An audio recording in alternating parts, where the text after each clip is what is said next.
ओम नमः शिवाय। प्यारे भक्तों, वैदिक ज्ञान में आज हम आप लोगों से बसंत पंचमी पर्व के विशेष रहस्य को बतलाएंगे। एक बार सूत जी महाराज से शौनकादि ऋषियों ने प्रश्न किया कि हे सूत जी महाराज, आप कृपा करके बतलाइए कि माँ सरस्वती का प्रकट पृथ्वी में कब और कैसे हुआ। आप कृपा करके बतलाइए। ऋषियों के वचन को सुनकर के सूत जी महाराज ने कहा कि हे ऋषियों, आप धन्य हैं। आपने संसार की भलाई के लिए उत्तम प्रश्न किया है। अब जो वेद पुराणों में वर्णन किया है वही मैं आप लोगों से कहता हूँ। आप लोग जो है प्रेम पूर्वक से सुनिए। सूत जी महाराज शौनकादि ऋषियों से कहते हैं, ब्रह्मा जी ने जब सृष्टि उत्पन्न की तो उन्होंने देखा एकदम सब शांत है, कोई किसी से वार्तालाप नहीं कर रहा, कोई किसी को कोई प्रकार का मतलब नहीं है, किसी को कोई ज्ञान बुद्धि नहीं है। यह सोच करके ब्रह्मा जी एक स्थान पर बैठ गए और अपने कमंडल का जल लेकर के संकल्प किया। उनके संकल्प मात्र से एक दिव्य ज्योति प्रकट हुई। उस दिव्य ज्योति हाथों में वीणा धारण की हुई थी और अति प्रसन्न थी।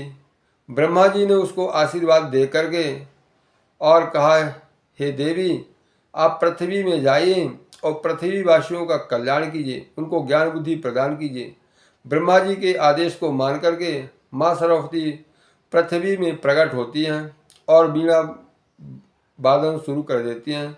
उनके वीणा के मधुर धुन से सभी प्रसन्न हो जाते हैं, सभी को ज्ञान और बुद्धि प्राप्त होती है। तब ऋषियों ने आकर उनका विधिवत पूजन किया। माँ सरस्वती ने उनको आशीर्वाद व वरदान दिया कि हे ऋषियों, आज माघ मास के शुक्ल पक्ष की पंचमी तिथि है। जो कोई भी दिन आज के दिन मेरी पूजा करेगा मैं उसको सदैव विद्या बुद्धि प्रदान करूंगी ताकि उसका भविष्य निर्मल हो सके। तभी से यह विशेष पर्व के रूप में मनाया जाने लगा। माँ सरस्वती, सूत जी महाराज कहते हैं, माँ सरस्वती को पीला एवं सफ़ेद बहुत पसंद है।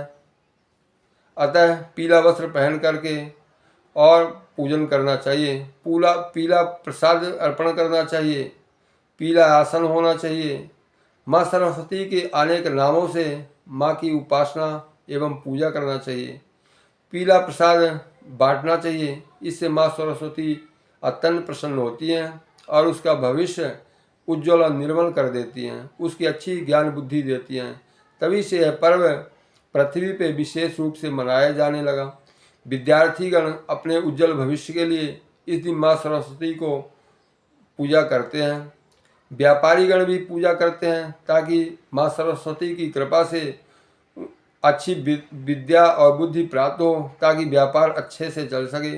किसान लोग भी माँ सरस्वती की पूजन करते हैं ताकि उनको जो है अच्छी फसल हो और नई फसल का आगमन होता है, इससे वो भी प्रसन्न होकर के माँ सरस्वती की पूजा करते हैं। अर्थात सभी पृथ्वीवासी माँ सरस्वती की अपने कल्याण के लिए पूजन करते हैं, माँ से वरदान मांगते हैं। माँ सरस्वती की कृपा से सभी को अच्छा ज्ञान और बुद्धि प्राप्ति होती है। यहाँ से बसंत ऋतु का आगमन भी होता है, जो सभी झाड़ों के पुराने पत्ते गिर करके सुंदर सुंदर नए पत्ते झाड़ों में आते हैं, जो अति प्यारे लगते हैं। बसंत ऋतु सभी ऋतुओं से प्रिय ऋतु मानी गई है, क्योंकि इस ऋतु में न गर्मी पड़ती और न ठंडी। ये बहुत अच्छी ऋतु होती है, सभी ऋतुओं में अच्छी श्रेष्ठ ऋतु है। तभी से इसको बसंत पंचमी के नाम से जानते हैं। सभी पृथ्वीवासी माँ का आशीर्वाद लेकर के अब अपना अपना कार्य करते हैं। विद्यार्थीगण विशेष रूप से उनकी पूजा करते हैं ताकि उनका परीक्षा फल अच्छा है, माँ सरस्वती जी प्रसन्न रहें। इसलिए आप लोग माँ का आशीर्वाद पाने के लिए पीला वस्त्र पहन करके या पीला प्रसाद बांट करके माँ सरस्वती की आराधना करके अपने भविष्य को जो है निर्मल बनाइए, उज्जवल बनाइए। माँ सरस्वती आपका लोगों का कल्याण करें, आप सभी लोगों को कल्याण हो। ओम नमः शिवाय। ओम नमः शिवाय।